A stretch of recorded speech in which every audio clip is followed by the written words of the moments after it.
This is Democracy of One. Scott Ritter, the former United Nations weapons inspector, was speaking at the University of Maryland recently, and he said, quote, "We are a dictatorship of one.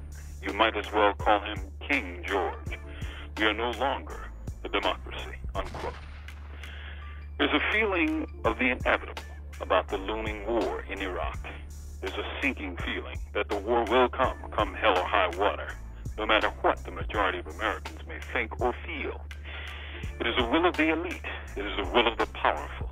It is the will of the wealthy. It isn't the will of the people. For it is a truism that in this alleged democracy, the people don't matter. Does it matter that perhaps 90% of the letters flowing into congressional mailrooms oppose the war in Iraq? Does it matter that the basis for the war is false and misleading? Does it matter that a war in Iraq, even if arguably successful, will throw the entire area into a maelstrom of Middle Eastern instability? Public opinion is largely manufactured by the media elites, who are but echo chambers of the White House and defense industries on the New York Stock Exchange. In this alleged democracy, why is it even questionable that the commander-in-chief should abide by the people's will rather than the people should obey the government? What kind of democracy is this?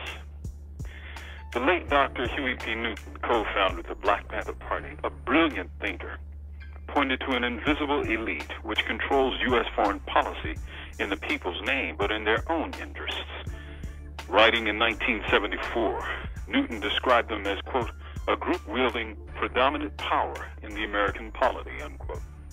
They care not one whit for American ideals, argues Newton, for they simply impose their own interpretation of the American tradition onto the framework of policymaking in the state. Newton reasons this group, which he describes as expansionist and militaristic, explains the paradox at the heart of U.S. foreign policy, which states one thing, yet does another. Bush, with his business degree, is attuned to that class. He indeed dances to their tune. In 1974, Newton tagged the culprits as, quote, "the giant corporations and the financial institutions that dominate the American economy," unquote. At that time, some 500 corporations, a small grouping of which holds the highest concentration of economic power known to history. They exist still, just more powerful today than ever. The war in Iraq isn't a war for democracy. It's a war for Raytheon, for Boeing, for Lockheed Martin, for Exxon, for Harkin Oil, and for British Petroleum. It won't make the world safe for democracy. It won't even make the world safe. From Death Row, this is Mumia Abu-Jamal. These commentaries are produced by Noel Hanrahan for Prison Radio. I imagined it would have hurt if one of my kids was killed, but I never thought it would hurt this bad.